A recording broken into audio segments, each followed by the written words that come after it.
வணக்கம். நடந்தது என்ன நிகழ்ச்சிக்கு உங்களை வரவேற்பதில் மகிழ்ச்சி அடைகிறோம். நாம் தொடர்ந்து பேசிக்கொண்டே இருக்கும்பொழுது சன் குழும விவகாரம்தான் ஒவ்வொரு நாளும் ஒவ்வொரு வகையில் வித்தியாசமான பாதையும் போக்கையும் கொண்டிருக்கிறது.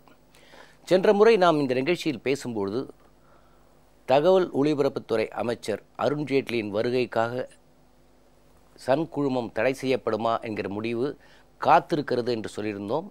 இப்போது இறுதியாக தகவல் ஒலிபரப்புத்துறை அமைச்சகம் பண்பலை ஒளிபரப்பிற்கு மத்திய அரசின் பாதுகாப்பு சான்றிதழை சன் குழுமத்திற்கு தர மறுத்துவிட்டது.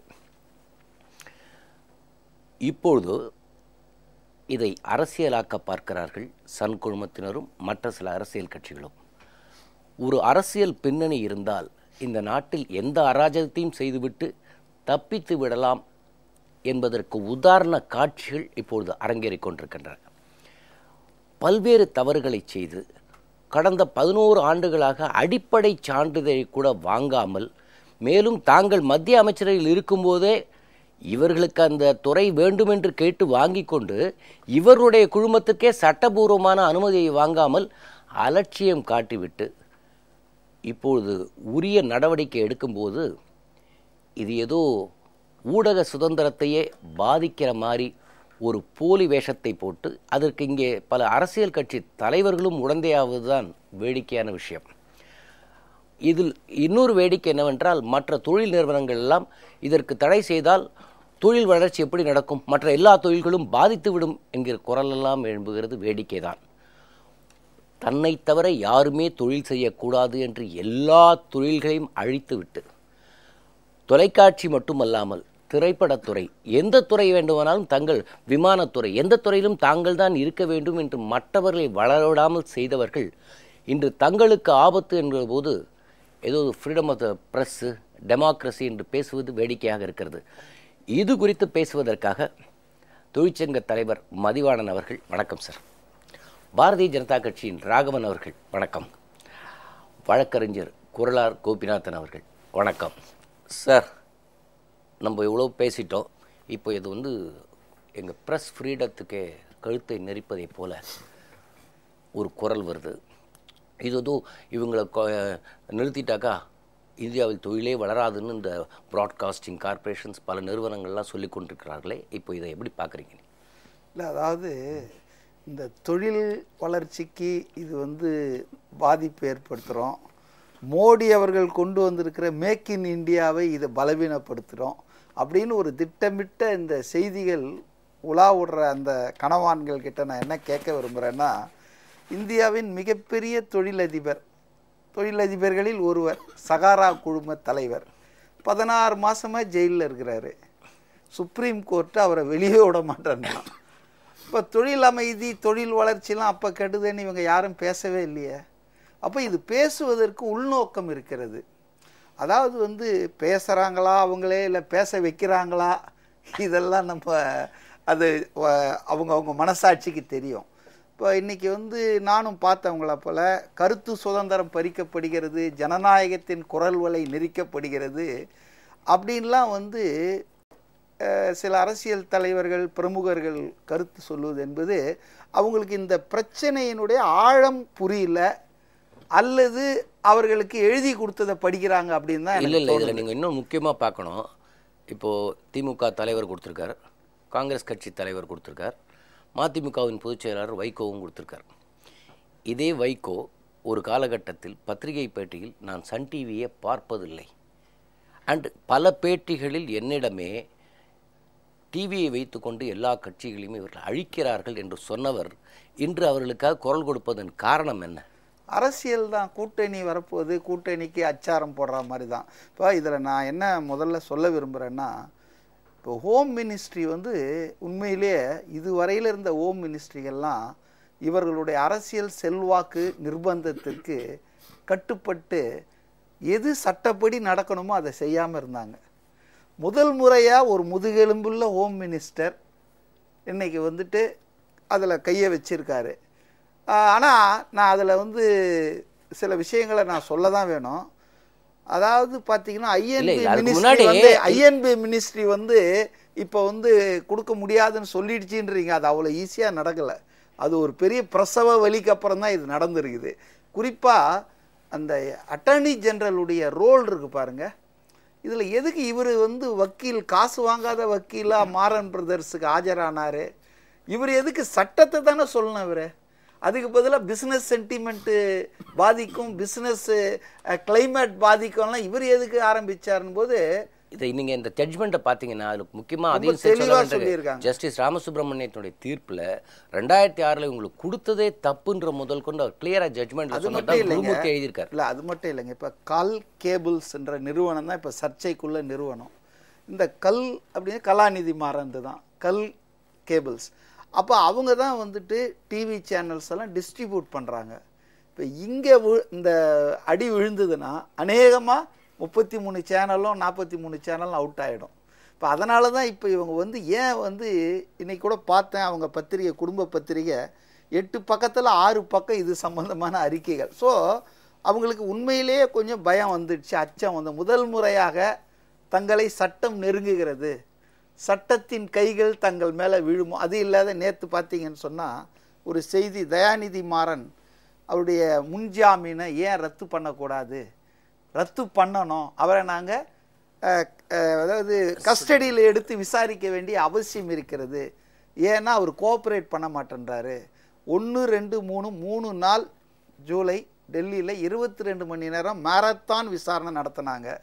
ஆனால் அவர் வந்து உண்மையை தவிர எல்லாத்தையும் சொல்லிட்டு வந்திருக்கிறாரு. ஒரு தொலைபேசி தான் என்கிட்ட இருந்ததுன்னு. இப்போ நம்மெல்லாம் ரொம்ப வருஷமாக 323 பேசி இப்போ 742 இருக்குது. சக்சேனா வீட்டில் நடந்துருக்குது, அப்புறம் இன்னொரு ரெட்டி சரத் ரெட்டி வீட்டில்.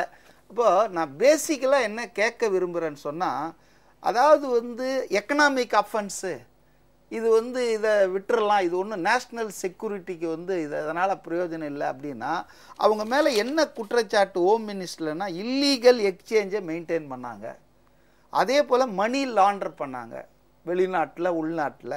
அடுத்தது 2G மோசடியில் அந்த ஏர்செல் மேக்சிஸில் ஒரு 740 கோடி ரூபாய் வெளிநாட்டு மலேசியன் டைக்கூன் கிட்டேருந்து இங்கே வாங்கினாங்க. அப்போ இந்த 3 விஷயமும் தேசிய பாதுகாப்புக்கு வந்து சம்பந்தம் இல்லைன்னு ஒதுக்கணும்னா அப்போ நமக்கு தேசிய பாதுகாப்பு மேலே அக்கறை இல்லைன்னு தான் எனக்கு தோணுது. இது 3மே வந்து சீரியஸான சார்ஜு. நான் ஒரு விஷயத்த நேயர்களுக்கு சொல்ல விரும்புகிறேன். அதாவது பார்த்தீங்கன்னா டிடி சாட்னு ஒரு அமைப்பு இருக்குது. முன்னால் ட்ராய்ன்னு ஒன்று இருந்தது இல்லையா, தொலைத்தொடர்பு ஒழுங்குமுறை ஆணையம். இப்போ அதுக்கு மேலே இது வந்துடுச்சு, சுப்ரீம் கோர்ட் மாதிரி. இது ட்ராய்னா அது ஹைகோர்ட் மாதிரி, இப்போ இது வந்து சுப்ரீம் கோர்ட் டிடி சாட்னு. அவங்க வந்து இப்போல்லாம் இல்லை, இது ஏதோ வந்து பிஜேபி ஆட்சி வந்து அவங்க பண்ணிட்டாங்க, இதெல்லாம் இந்த கதையெல்லாம் நம்ப தேவையில்லை. 24/5/2010 ஒரு கருத்து சொல்லியிருக்காங்க. Operation of illegal telephone exchange as serious implication from the national security point of view. இப்போ டிடி சாட் வந்து ஒரு உயரிய அமைப்பு, ஜட்ஜுங்க நீதிபதிகள் தலைமையில் இயங்குகிற அமைப்பு. தொலைத்தொடர்பில் அல்டிமேட் அவன் தான் நடுவர், அவங்களுக்கு மேலே ஒன்றும் பெரிய அப்பீல் போக முடியாது. அப்போ அந்த டிடி சாட்டில் சொல்கிறாங்க 2010 இது மாதிரி இல்லீகல் எக்ஸ்சேஞ்சுன்றாங்க, எக்ஸ்சேஞ்சஸ் இருக்குங்க இங்கே. அநேகமாக நான் போன முறை கூட சொன்னேன், யார் யார் வீட்டில் எத்தனை எக்ஸ்சேஞ்ச் இருக்குது தெரியாது, நமக்கு தெரிஞ்சதெல்லாம் ஒரே எக்ஸ்சேஞ்ச். சக்சேனா தானே முன் வந்து சொன்னதால் என் வீட்டில் இருந்ததுன்னு அவர் ஒரு. ஆனால் இப்போ சிபிஐ ஃபைல் பண்ணியிருக்கிறது 740 லைனுக்கு மேலே இல்லீகல் கனெக்ஷன்ஸ். அப்போது டிடி சாட் வந்து இது வந்து ஒரு நேஷ்னல் செக்யூரிட்டி ஆஸ்பெக்டில் ரொம்ப சீரியஸான விஷயம். இல்லீகல் கம்யூனிகேஷன் வச்சுக்கிறது, இல்லீகல் எக்ஸ்சேஞ்ச் நடத்துறதுன்னு சொல்லும்போது இந்த 3ல் முதல் விஷயத்தில் இது அடிப்படுது national security. If I remember correct, என் ஞாபகம் சரியாக இருக்கும்னா நம்ம கருணாநிதி அவர்களுடைய அரசாங்கம் ஒரு முறை டிஸ்மிஸ் ஆச்சு, பல முறை டிஸ்மிஸ் ஆச்சு. அதில் ஒரு முறை என்னென்னா சந்திரசேகர் அங்கே ஆட்சியில் இருந்தார். என்னன்னா எஸ், அப்போ என்ன சொன்னாங்கன்னா தமிழ்நாடு அரசுக்கு மத்திய அரசு கொடுத்த டாப் சீக்ரெட் தகவல் அடுத்த நொடியே யாழ்ப்பாணத்திலேயோ அல்லது வன்னிக்காட்டில் இருக்கக்கூடிய விடுதலை புலிகள் தலைமையகத்துக்கு போயிடுச்சு. It was passed on. அது ஒரு சீரியஸ், அந்த ஆங்கிளில் தான் ஆட்சியே கலைக்கப்பட்டது. அஃப்கோர்ஸ் அஃபிஷியலாக அதான் வந்தது. அப்போ இன்னைக்கு வந்து இல்லீகல் கம்யூனிகேஷன், இல்லீகல் டெலிஃபோன் எக்ஸ்சேஞ்சுன்றது ஒரு மிகப்பெரிய ராஜ துரோகம், தேச குற்றம். இவங்க நாங்கள் எங்களுக்குள்ளே பேசுகிறேன்றாங்க, எதை வீடியோ எடுத்து அனுப்பிச்சாங்க, எதை யார்கிட்ட பண்ணாங்கன்னு யாருக்காவது தெரியுமா? அதான் ஃபைல்களெல்லாம் அழித்து வச்சுருக்காங்க. ஆகவே இது வந்து ஏன் வந்து ஒரு சீரியஸான விஷயம். கட்சிகளுக்கு அப்பால் போய் இந்த நாட்டினுடைய பாதுகாப்பில் எல்லாரும் ஒன்றா இருக்கணும்னு நான் நினைக்கிறேன். அது காங்கிரஸ் இருந்தாலும் சரி, அது மதிமுக. இப்போ பிஜேபி எடுத்திருக்கிற இந்த ஸ்டாண்டை பற்றி அது நம்ம போன வாட்டி நம்ம பேசும்போது சொன்னோம், கொஞ்சம் இதுவா இருந்தது, எனக்கு அருண்ஜேட்லி டைலமாவா இருந்தது. ஏன்னா ஒரு டக் ஆஃப் வார் மாதிரி ஐஎன்பிக்கும் ஹோம் மினிஸ்ட்ரிக்கு நடுவில் நடந்தது உண்மைதான். இல்ல அது இன்னைக்கு ஒரு தீர்வா வந்து ஒரு டிசிசிவா எடுத்திருக்காங்கன்றது இல்ல. இப்போ இதுல வந்து சட்ட rule of law is established இல்ல, எஸ்டாப்ளிஷ் ஆயிருக்கு. ஆனா இந்த நடுவுல வந்து இப்பவும் பாத்தீங்கன்னா I and B ministry was not willing, but home மினிஸ்ட்ரியோட பிரஷர் ஓவர் ரூல் பண்ணி இதில் தகவல் ஒளிபரப்புத்துறைக்கு ஒரு லேசான இரக்கம் சன் டிவி மேல இருந்ததா? அதை சார் இந்த ஏஜி சொல்றாரு முக்குல், இது வந்து அவர் நோட்லயே அவர் சொல்லியிருக்காரு sir. The CBI is investigating Dayanidhi Maran for setting up 300+ illegal telephone line to facilitate Sun TV, thereby gaining pecuniary advantage of rupees 443 crores. 443 கோடி வருவாய் அவங்க பெறுவதற்காக இவர் வந்து மிஸ்யூஸ் பண்ணாருன்றது அதே ஏஜி நோட்ல சொல்றாரு. எல்லாம் சொல்லிட்டு ஆபரேஷன் சக்சஸ் பேஷண்ட் க்ளோஸ்ன்ற மாதிரி பர்மிஷன் கொடுக்கலன்னா எனக்கு அங்கதான் கொஞ்சம் உதச்சுது சார். இப்போ இந்த நடவடிக்கை சட்டபூர்வமா எடுத்ததுன்னு பாக்குறீங்களா, இல்லைன்னா நான்காவது தூணான ஊடகத்துறை மீது கையை வைக்கிறீங்களா? சட்டபூர்வமாக தான் இந்த நடவடிக்கை எடுத்திருக்கிறது. இதில் ஒரு விஷயம் நான் சொல்ல விரும்புகிறேன். நீங்கள் வந்து சொல்லும் பொழுது அருண்ஜேட்லி வந்து விருப்பப்படாத மாதிரி ஹோம் மினிஸ்ட்ரியோட நோட்னால தான் இந்த மாதிரி வேறு வழி இல்லாமல் ஐஎன்பி மினிஸ்ட்ரி எடுத்ததாக சொல்லுகின்றீர்கள். இதை பொறுத்த வரைக்கும் ஒரு சிஸ்டம் ஃபாலோ பண்ணுறாங்க மத்திய அரசாங்கத்தில். சில கிளியரன்ஸ் வேணும்னு, சில புதிய தொழில்கள் தொடங்க வேண்டும் என்று சொன்னால் என்விரான்மெண்ட் மினிஸ்ட்ரியோட கிளியரன்ஸ் வேணும்னு சொல்கிறாங்க. அதனால் பல துறைகளுடைய கிளியரன்ஸ் வாங்கணும். அதனால் ஒரு துறை வந்து எல்லா துறையும் ஒரே மாதிரியான அபிப்பிராயம் சொல்லணும்னு அவசியம் கிடையாது. ஈவன் ஏஜி கூட சொன்னார்னா அவருக்கு அவருடைய ஆங்கிள் அதை சொல்கிறாரு. இட்ஸ் அட்வைஸ் பண்ணியிருக்கிறாரு கவர்மெண்ட்டுக்கு. Government need not take it. எடுத்துக்கலாம், எடுத்துக்காமே வைக்கலாம். அவங்களுக்கு பல தகவல்கள் இருக்கலாம். என்ன ஹோம் மினிஸ்ட்ரியை பொறுத்த வரைக்கும் பார்த்தீங்கன்னா அதே மாதிரி டிஃபென்ஸ் மினிஸ்டருக்கும் பிரைம் மினிஸ்டருக்குமே தெரிந்த தகவல்கள் இருக்கிறது, மீதி எந்த மினிஸ்டருக்கும் தெரியாது, இன்க்ளூடிங் ஹோம் மினிஸ்டர். அதே மாதிரி ஹோம் மினிஸ்டருக்கும் பிரைம் மினிஸ்டருக்கு மாத்திரமே தெரிந்த தகவல்கள் உண்டு, அது மற்ற அமைச்சருக்கு தெரியாது. அந்த மாதிரி சில சீக்ரெட் தகவல்கள்லாம் இருக்கலாம். அதனால அது ஐஎன்பிக்கு தெரியாமல் இருக்கலாம், ஹோம் மினிஸ்டருக்கு தெரிஞ்சிருக்கலாம். அதனால இந்த விஷயத்தை பொறுத்த வரைக்கும் ப்ரொவிஷனல் சர்டிஃபிகேட்டை வச்சுட்டு ஏதோ தங்களுக்கான ஒரு சர்டிஃபிகேட் வந்துட்டு மாதிரி 10 ஆண்டு காலம் நிரந்தரமாக கொடுத்துட்டா மாதிரி இவங்க பேசினதே தப்பு. ஒன்று. இன்னொன்று, நீங்கள் சொல்ல மாதிரி இங்கே தமிழ்நாட்டில் இன்றைக்கு பார்த்தேன், நான் வரும்பொழுது இந்த நிகழ்ச்சிக்கு வரும்பொழுது பார்த்தேன், வைகோ, கலைஞர், இவர் இபிகேஎஸ் இளங்கோவன் எல்லாருமே இறங்கியிருக்கிறாங்க. தினகரன் ஆபீஸ் 3 பேர் கொண்டாங்க, கொளுத்தப்பட்டது. அப்பெல்லாம் இவங்கெல்லாம் எங்க போனாங்கன்னே தெரியல. இந்த மாதிரி வந்து பத்திரிகை சுதந்திரத்தை எதிர்த்து இவர்கள் போற, நான் சொல்றேன் அதே இவங்க இந்த மாதிரி வந்து இல்லீகலா ஒரு எக்ஸ்சேஞ்ச் வச்சிருக்கிறாங்க அப்படின்னு சொல்லும்போது அதை தன்னுடைய அந்த அறிக்கையில எங்காவது ஒரு இடத்துல ஒரு லைன்ல சொல்லியிருப்பாங்களா? அது சட்டப்படி இல்லை என்பது நீதிமன்றத்தில் சொல்லப்பட்டிருக்கிறது. அதனால தான் வழக்கே வருது. அந்த வழக்கை மேற்கோள் காட்டி சொல்லியிருக்கணும். இல்ல ஏதோ வந்து இவங்க மாத்திர இவங்களுடைய இவங்களுக்கு 4 தடவை அந்த டிவியில காட்டுவாங்கிறதுக்காக இந்த செய்திகள் வந்துதான் எனக்கு தெரியல. நீங்க இன்னொன்னு நீங்க பாத்தீங்கன்னா இவிகேஎஸ் இளங்கோவன் ஒரு படி மேலே போய் அவர்கள் இந்த நாட்டிற்கு என்ன தீமை செய்தார்கள், அவர்கள் இந்த நாட்டுக்கு என்ன எதிராக என்ன செயல்பட்டார்கள், இத்தனை ஆண்டுகள் நடத்தி கொண்டிருக்கிறார்களேன்னு ஒரு கேள்வியை எழுப்புறாரு. சார், ஒரு அமைச்சரா இருக்கிறாரு, அவர் குடும்பத்தினுடைய இந்த தொலைக்காட்சி இல்லீகலா ஒரு டெலிபோன் எக்ஸ்சேஞ்ச் நடத்திட்டு இருக்காங்க அப்படின்னு சொன்னா என்ன தவறு செய்தார் நாட்டிற்கு? என்ன இதோட என்ன பெரிய துரோகம் நடக்கணும்? இது துரோகம் இல்லையா? இன்ஃபேக்ட் இதுல அந்த ஜெனரல் மேனேஜர் பேர்ல இருக்கு, அவருடைய ஆன்டிசிடென்ட் பாருங்க, அவர் யாருடைய உறவுக்காரர்? நான் என்ன சொல்றேன், நான் எதையும் இன்ஃபர் பண்ணல. ஆனால் கடந்த முறை இந்த தமிழ்நாடு அரசாங்கத்திற்கு கொடுக்கப்பட்ட தகவல்கள் அங்க எல்டிடிக்கு போச்சுங்கிறதுனால தான் திராவிட முன்னேற்ற கழக அரசாங்கம் கலைக்கப்பட்டது. உங்களால உறுதியா சொல்ல முடியுமா இந்த 700 லைனை வச்சுட்டு என்னெல்லாம் பண்ணாங்க, என்னெல்லாம் பண்ணல? இப்ப எல்லாத்தையும் அந்த ஃபைல்ஸ் எல்லாம் காணாம போச்சுங்கிறாங்க, அது டெஸ்ட்ராய் பண்ணிட்டாங்க, தகவல் வருது. உண்மையா நேர்மையா இருந்தா அதெல்லாம் ஏன் டெஸ்ட்ராய் பண்ணணும்? சரி இது இல்லீகலா இல்லை, ஆனால் நாங்கெல்லாம் பண்ணது பாருங்க, நாட்டுக்கு எதிராக எதுவும் பண்ணலை காட்டுங்களேன். இதுவே இல்லீகல் முதல்ல, அந்த மாதிரி செஞ்சிருக்க வேண்டிய செய்யவே முடியாது. அதுவும் இந்தியாவுடைய அரசியலமைப்பு சட்டத்தின் மீது பதவி பிரமாணம் எடுத்துக்கொண்டவர், ரகசிய காப்பு பிரமாணம் எடுத்துக்கொண்டு அமைச்சராக வருவர், அவருடைய குடும்பத்தில் ஒரு தொலைக்காட்சி நிறுவனம் இப்படி நடக்குதுன்னு சொன்னா இது எப்படி ஏற்றுக்கொள்ள முடியும்? அந்த இல்லீகல் இது எங்க நடந்திருக்கு, எங்க போயிருக்கு கேபிள்லாம்? சன் டிவி ஆபீஸ் எங்க இருக்கு? திராவிட முன்னேற்ற கழகத்துடைய அந்த பிரிமிசஸ்ல தான் இருக்கு. லீஸ் அவங்க தானே எடுத்திருக்காங்க. அப்போ அந்த திராவிடம் அது லேண்ட் ஓனரா லேண்ட் லார்டா திராவிட முன்னேற்ற கழகத்துக்கும் விசாரிக்கணுங்கிறேன் நான். அவங்களுடைய ஆபீஸ்ல தான் நடந்திருக்கு. ஆபீஸே இது நடந்திருக்கு. அங்கதான் சன் டிவி இருந்திருக்கு, அங்கதான் கனெக்ஷன் போயிட்டு இருக்கு. அப்போ அவங்க அனுமதித்தார்களா? ஏன்னா லீஸ் அக்ரிமெண்ட்ல போடும்போது சில விஷயம்லாம் செய்யக்கூடாது, அனுமதி இல்லாம லேண்ட்லார்டோட அனுமதி இல்லாம செய்யக்கூடாதுலாம் நம்ம எழுதுவோம் அக்ரிமெண்ட்ல. இதுக்கு லேண்ட்லார்டு அனுமதி கொடுத்ததா? இல்ல ஒரு விஷயம் ஞாபகம் வச்சுக்கணும். நீங்க இந்த ராஜீவ்காந்தி அசாசினேஷன் போது பெங்களூர் ரங்கநாதன் என்ற ஒரு கைது செய்யப்பட்டார். அவர் எதுக்காக கைது செய்யப்பட்டார்? அவர் வீட்டில் யாரோ டெனண்டா கொடுத்தாங்க. அதான் சொல்ல வரேன். இப்போ இன்னொரு நீங்க ரீசெண்டாக பார்த்தீங்கன்னா, இப்போ உங்க வீட்டை நீங்க வாடகைக்கு விடுறேன்னா அவரை பற்றி முழுசா விசாரிக்காம நீங்க யாருக்கும் வாடகை விட முடியாது.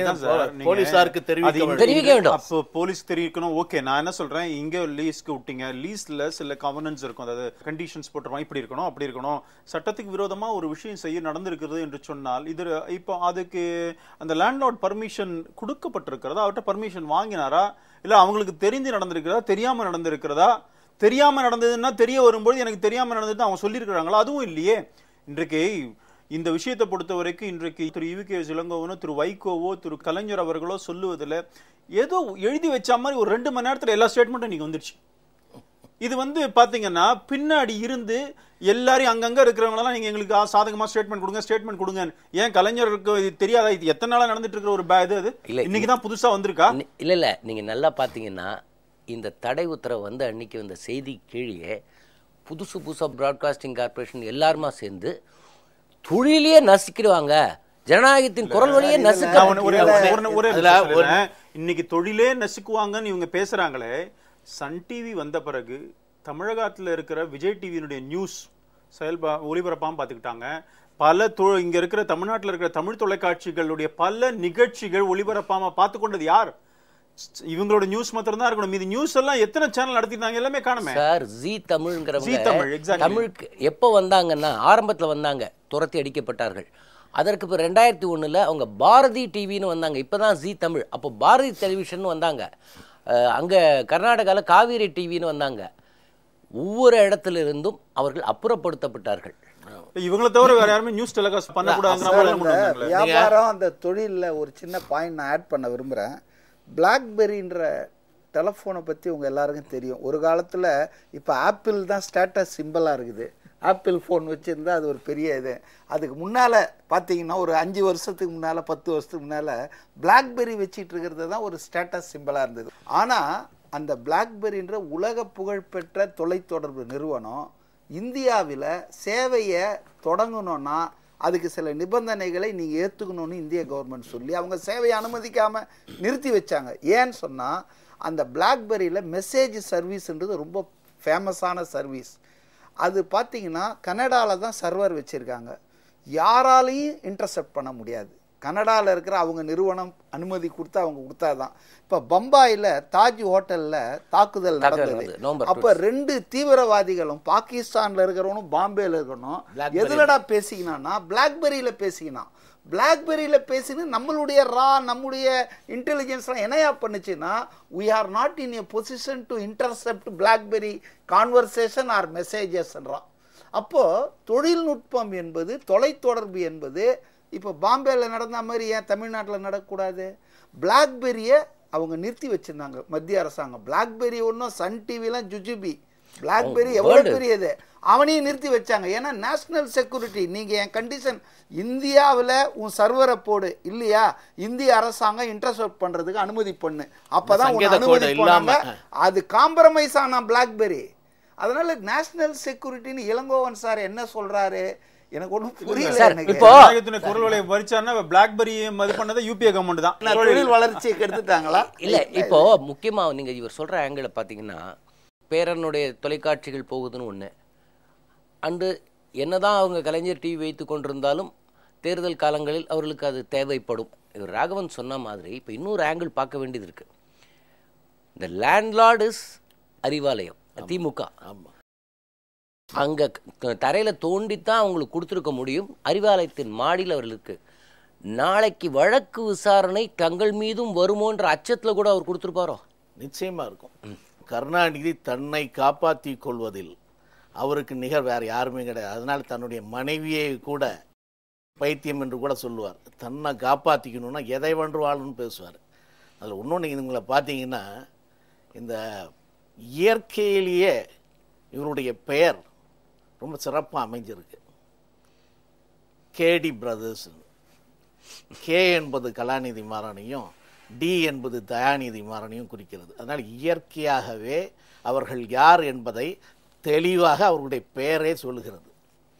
இன்னொன்று நீங்கள் பார்த்தீங்கன்னா, இந்த வால்காவிலிருந்து கங்கை வரை அப்படின்னு ஒரு வரலாற்று நூல் ராகுல் சாங்கிருத்தியா. ஆமாம். அதை போல சர்க்காரியாவிலிருந்து ஸ்பெக்ட்ரம் வரை என்று கருணாநிதியுடைய ஊழல் வரலாற்றை நம்ம எழுதணும்னா அதில் இந்த கலாநிதி மாறனுக்கும் தயாநிதிக்கும் பல அத்தியாயங்கள் நீங்கள் ஒதுக்க வேண்டும். சர்க்காரியா சொன்னது மாதிரி விஞ்ஞானபூர்வமாக ஊழல் செய்பவர் கருணாநிதி என்று சொன்னால், இன்னைக்கு இருக்கிற அட்வான்ஸ் டெக்னாலஜியில் டிஜிட்டல் வழியாக ஊழல் செய்கிற ஆற்றலை பெற்றவர்கள் தான் இவங்க ரெண்டு பேரும். ரொம்ப அட்வான்ஸாக போயிட்டாங்க. இது ஒன்றும் பொருளாதார குற்றம் தான், இது பாதுகாப்புக்கு ஒன்றும் வேலை இல்லை, அவனுடைய செக்யூரிட்டி ஒன்றும் பாதிக்கப்படலை அப்படின்னு அவருடைய ஒப்பீனியனில் சொல்லியிருக்கிறாருன்னு சொல்லிட்டு இப்போ எல்லாருமே பேசுகிறாங்க. ஸோ அதனால் அவருடைய வியாபாரம் பாதிக்கப்படும், ஃப்ரீடம் ஆஃப் ஸ்பீச் போகிறது. ஃப்ரீடம் ஆஃப் ஸ்பீச்சை பற்றி பேசுறதுக்கு இவங்களுக்கு அருகதை இருக்குதா? நான் ஒரு விஷயத்தை சொல்கிறேன். கனிமொழி கைது செய்யப்பட்டு சிறையில் அடைக்கப்பட காவலர்களால் அழைத்து செல்லப்படுகிறார். அன்னைய தினம் நாட்டில் இருக்கிற எல்லா டிவிலையும் அதுதான் ஃப்ளாஷ் ஓடிட்டு இருக்குது. ஆனால் நானும் பார்த்தேன், அன்னைக்கு பூரா சன் டிவி, சன் நியூஸ் எல்லாம் இதை தவிர எல்லா செய்தியும் சொல்கிறாங்க. இது என்னங்க ஊடக சுதந்திரம், கருத்து சுதந்திரம்? ஒரு நியூஸ் கான்செப்டே சுதந்திரத்தை, அதனுடைய தர்மத்தை கெடுத்தவர் கருணாநிதி என்பது தமிழ்நாட்டு மக்களுக்கு தெரியும். இன்றைக்கு அட்வான்ஸ் டெக்னாலஜி. ஒரு காலத்தில் பத்திரிகைகள்லாம் அவர்களுக்கு ஆதரவாக இல்லாத போது மூன்றோடு மகாவிஷ்ணுக்கள் என்று ஆரம்பித்தவர். நிருபர்களுக்கு தெரியும், காலையில் அண்ணாவிடம் பத்திரிகையாளர்கள் கடுமையான ஏதாவது கேள்வி கேட்டுவிட்டால் அண்ணா கூட அதை பெருந்தன்மையாக பதில் சொல்லிட்டு போயிடுவார். மாலை பொதுக்கூட்டத்தில் அந்த பத்திரிகையாளர் அந்த கூட்டத்துக்கு போயிருந்தால் இவர் மேடையிலே சொல்லுவார், வழுக்கை தலை, கோட் அணிந்திருந்தார், இந்த டை அணிந்து கொண்டு காலை வந்த நிருபர் அப்படின்னு சொல்கிறது எதுக்குன்னா, அவன் இங்கே இருக்கான், அவங்க இங்கேருந்து போகிறதுக்குள்ளே அவனை கவனித்து அனுப்பு எப்படி என்று சொன்ன வரலாறுகள் இங்கே உண்டு. சொல். நீங்கள் பல பத்திரிகை நிகழ்ச்சிகளை டிவியிலே நீங்கள் பார்த்துருப்பீங்க. கருணாநிதி பேசுகிற பொழுது பத்திரிகையாளர் என்கிற போர்வையில் தடியை வச்சுக்கிட்டு நின்ன காட்சிகள்லாம் நாம் பார்த்துருக்குறோம். ஸோ அவருடைய கொள்கையே அதுதான்.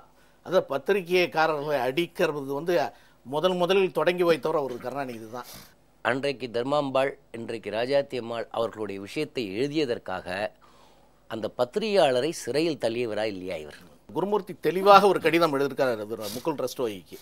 நீங்கள் எந்த காரணத்தை கொண்டு இது ஒரு வெறும் பொருளாதார குற்றம், தேசிய பாதுகாப்புக்கு எந்தவித ஆபத்தும் இல்லை என்று எப்படி சொல்லுகிறீர்கள்? நீங்கள் முதல்ல அவர் ஜஸ்டிஸ் ராமசுப்ரமணியம் சொல்லுகிற பொழுது தெளிவாக சொல்லியிருக்கிறார். எப்படி இவங்களுக்கு அனுமதி கொடுத்தீங்க? 2003 கொடுக்கப்பட்ட licence provisional licence. Provisional licence என்றால் அதுக்கு எவ்வளவு நாள் அதுக்கு valid? It is only for temporary period. Temporary பீரியட்னா சாதாரணமாக சட்டப்பூர்வமாக எப்படி எடுத்துக்கொள்ள வேண்டும் என்று சொன்னால் அதிகபட்சமாக 6 மாதம். நீ 10 வருடமாக ப்ரொவிஷனல் சர்டிஃபிகேட்டை வச்சுக்கிட்டே சேனல் நடத்திருக்க. அது மட்டும் இல்லாமல் நீ அதை நடத்தினது மட்டும் இல்லாமல் பிறகு 7 வருஷமாக இந்த ஃபைல் உள்துறைக்கு போகாமல் பார்த்து கொண்டு இருக்கிறாய். அதுதான் ரொம்ப டேஞ்சரஸ். நீ உண்மையிலேயே நம்ம அங்கீகாரம் பெற வேண்டும் என்று உனக்கு நோக்கம் இருந்திருந்தா என்ன பண்ணியிருக்கணும்? நீ அப்பவே ஒரு 6 மாசமோ 2 வருஷமோ 3 வருஷமோ கழிச்சு நீ அனுப்பிச்சிருக்கலாம். 7 வருடமாக அந்த கோப்புகளை உள்துறைக்கு அனுப்பவே இல்லை. இன்னைக்கு தான் உள்துறைக்கு வந்திருக்கு. உள்துறை அதை பார்க்குறாங்க. பார்த்த உடனே இது பாதுகாப்பு, தேசிய பாதுகாப்புக்கே ஊறு விளைவிக்கக்கூடிய சூழ்நிலை இருக்கிறது, அதனால நான் கொடுக்க மாட்டேன்னு சொல்றாங்க. இன்னைக்கு எஃப்எம் ரேடியோவை நிறுத்தின உடனே நீ ஒன்று பதறிட்டு ஓடிட்டு வரிய. அன்றைய காலகட்டத்தில் உள்துறை அமைச்சராக இருந்தவர் ப. சிதம்பரம். அப்பொழுது இவர்கள் மிகவும் நெருக்கமாகத்தான் இருந்தார். இங்கே ஏதாவது ஒரு பிரச்சனை என்றால் மத்திய அரசின் சார்பில் அன்றைய முதல்வராக இருந்த கருணாநிதியை வந்து பார்ப்பதே உள்துறை அமைச்சர் தான். அப்படி இருந்துமே அவர்கள் ஏன் நினைச்சிருந்தா வாங்கியிருக்கலாம். அவங்க தாத்தா வீட்டுக்கே வர்றார் உள்துறை அமைச்சர் போது வாங்கியிருக்கலாமே, ஏன் வாங்கல? என்னன்னா கார்த்திக் இருக்காரு, கார்த்திக் சிதம்பரத்துடைய மகன், அவர் வந்து மேக்சிஸ் நிறுவனத்தில் ஏறக்குறைய 5% ஷேரை வாங்கியிருக்கிறார். எப்படி இன்ட்ரெஸ்ட் இருக்கும்? அப்போ கார்த்திக் சிதம்பரம் இவங்க ஷேரே பங்குகளை வாங்கியிருக்கிறாரு. அப்போ சிதம்பரம் யார் பக்கம் இருப்பார்? எதனால் அவங்களுக்கு கவலையே இல்லையே? சிதம்பரமே இவங்களுடைய ஆட்கள் தானே. சிதம்பரத்தை இந்த இதில் ஒரு குற்றவாளியாக சேர்க்க வேண்டும் என்று ஒரு மனுமே தாக்கல் செய்யப்பட்டிருக்கிறது.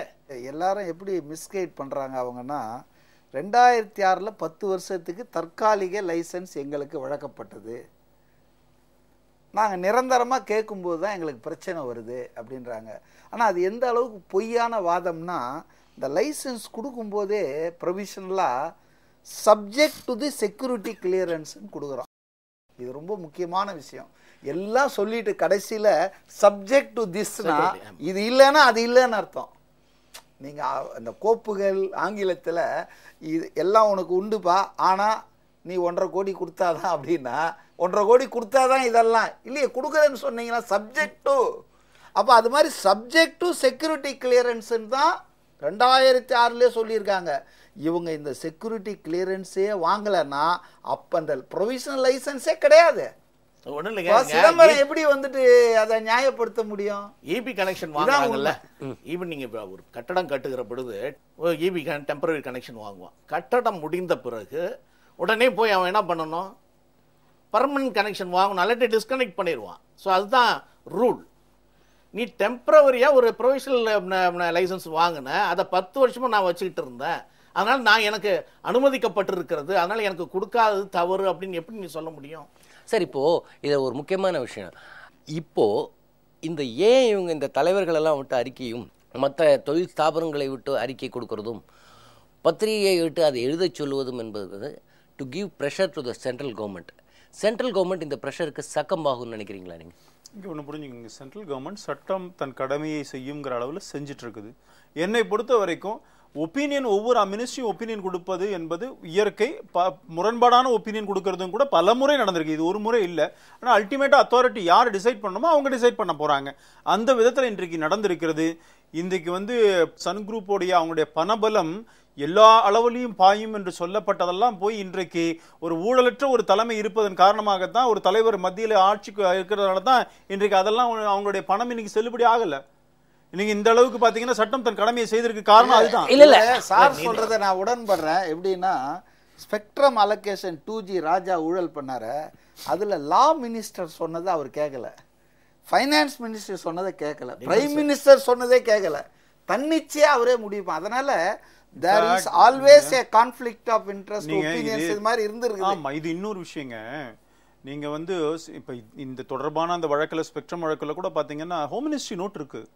அன்னைக்கு ஹோம் மினிஸ்ட்ரி ஸ்வான் டெலிகாம் கொடுக்காதன்னு சொல்லிருந்தாங்க. இல்ல இப்போ என்ன அதை மீறி பண்ணிருக்காங்க. அதனால அப்ப டிஃபரன்சஸ் இருக்குன்னா அது மினிஸ்ட்ரிக்கு மினிஸ்ட்ரி அவங்க நோட் ஒரு மாதிரி வரணும். இல்ல இப்ப சன் டிவி இப்ப என்ன சொல்றாங்கன்னா, ஐஎன்பி மினிஸ்ட்ரியும் அட்வொகேட் ஜெனரலும் அவங்க சொல்லியும் எங்களுக்கு இந்த தடை வந்திருக்குன்னு சொல்லி ரெண்டு விஷயம் இருக்கு. நான் ஒரு விஷயம் சொல்ல விரும்புறேன். இப்ப இவர் சொன்னாரு, அதாவது ப்ரொவிஷனல் இது கொடுத்திருக்கு permission subject to the clearance of home ministry. பொதுவாகவே ஹோம் மினிஸ்ட்ரியோட செக்யூரிட்டி கிளியரன்ஸ் எல்லாத்துக்கும் கேட்பாங்க. Not only this, telecommunication licence கொடுக்கறதாலும் சரி, ஃபாரின் டைரக்ட் இன்வெஸ்ட்மெண்ட்ல கூட ஒரு கம்பெனி பணத்தை போடுறாங்கன்னா அவனோட பேக்ரவுண்ட் என்ன, தீவிரவாத பணமா பயங்கரவாத பணமா எல்லாத்தையும் பார்ப்பாங்க.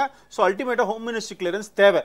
கடந்த ஆட்சியில ஹோம் மினிஸ்ட்ரி சொல்றான் 2G லைசன்ஸ் வந்து கொடுக்காத, ஸ்வான் டெலிகாம்க்கெல்லாம் கொடுக்காதீங்க, பிகாஸ் அவங்கலாம் பிளாக் லிஸ்டட் கம்பெனின்னு home ministry note was sent to finance மினிஸ்ட்ரிக்கும் ராஜாவுடைய தகவல் தொடர்பு துறை அமைச்சுக்கும் ஹோம் மினிஸ்ட்ரி நோட் இருக்கு. சிவராஜ் பட்டேல் அமைச்சிருக்கிறார், மினிஸ்டர் அமைச்சிருக்கிறார். That was turn down. Whereas இங்க அல்டிமேட்டா ஹோம் மினிஸ்ட்ரியோட கிளியரன்ஸ் வேணும்னா ஹோம் மினிஸ்ட்ரி கிளியர் பண்ணல. சோ ஐஎன்பி மினிஸ்ட்ரி ஏத்துக்கல.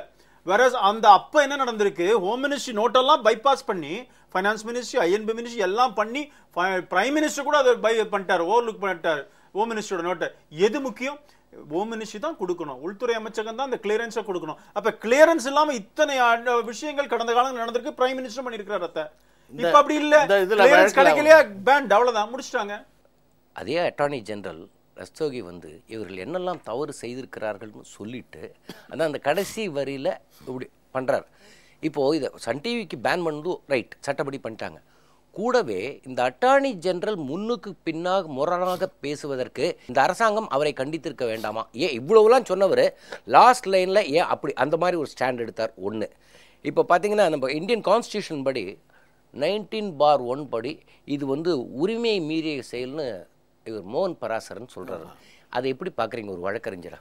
அதாவது இவர்கள் வந்து ஃபண்டமெண்டல் ரைட்ஸ் வழக்கு தாரக்கப்பட்டிருக்கிறது. அதனால் அவருடைய சுதந்திர பேச்சு சுதந்திரமும் அவருடைய தொழில் சுதந்திரமும் தடுக்கப்பட்டிருக்கிறது அப்படின்றது மாதிரி இன்றைக்கி அவங்க கொடுத்துருக்கிறதாக சொல்கிறாங்க. நீங்கள் ஃபண்டமெண்டல் ரைட்ஸ் பேசுகிற பொழுதே ஃபண்டமெண்டல் டியூட்டி என்பதையும் பார்க்க வேண்டும். ஒரு குடிமகன் இந்த நாட்டில் பிறந்துட்டான்னா அவனுக்கு எவ்வளவு ரைட்ஸ் இருக்கிறதோ அதே அளவு அவனுக்கு ரெஸ்பான்சிபிலிட்டியும் இருக்கிறது. ஒரு குடிமகனுக்கு பொறுப்பும் இருக்கிறது. அப்படி இருக்கிறது ஃபண்டமெண்டல் டியூட்டிஸ் என்ன அப்படின்னா, இந்த நாட்டினுடைய சொத்தை பாதுகாக்க வேண்டிய கடமை ஒவ்வொரு குடிமகனுக்கும் உண்டு.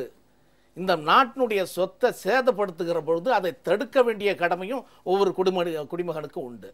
நீ ஒரு மத்திய அமைச்சராக இருக்கிற, அதுவும் டெலிகம்யூனிகேஷன் வந்து ஒரு ரொம்ப சென்சிட்டிவ் ஒரு துறை. அது அந்த துறையில் இருந்துக்கிட்டு நீ அமைச்சராக இருக்கிற பொழுதே திருட்டுத்தனமாக 723 கேபிளை ரோட்டில் அண்டர் கிரவுண்டில் கொண்டு போகிறா, 4 கிலோமீட்டர் தூரம் கொண்டு போகிறா. அதுக்கு அப்புறம் இருந்த மேயரும் உனக்கு உடன்பட்டு இருக்கிறார். அந்த வழக்கிலையும் இவர் கொண்டு வர. உண்மையிலேயே பார்க்க போனால் இந்த தேசிய பாதுகாப்பு சட்டத்தின்படி முன்னமே கைது செய்து இவர்கள் சிறையில் அடைக்கப்பட்டிருக்க வேண்டும். ஏன்னா ஒரு பூமிக்கு அடியில் ஒரு கேபிளை நீ எடுத்துகிட்டு போகிற. ஸோ 723 கேபிள் நீ எடுத்துகிட்டு போகிற. இன்னைக்கு ஒரு பயங்கரவாதிக்கு அந்த கேபிளை எடுத்து பயன்படுத்தியிருக்க முடியும். எப்படி நமக்கு தெரியும்? இன்றைக்கி சொல்கிறார செக்ஸனா இன்றைக்கு இது சொன்னதுக்கு பிறகு தான் அங்கே ஒரு எக்ஸ்சேஞ்ச் நடந்ததுன்றது தெரிகிறது.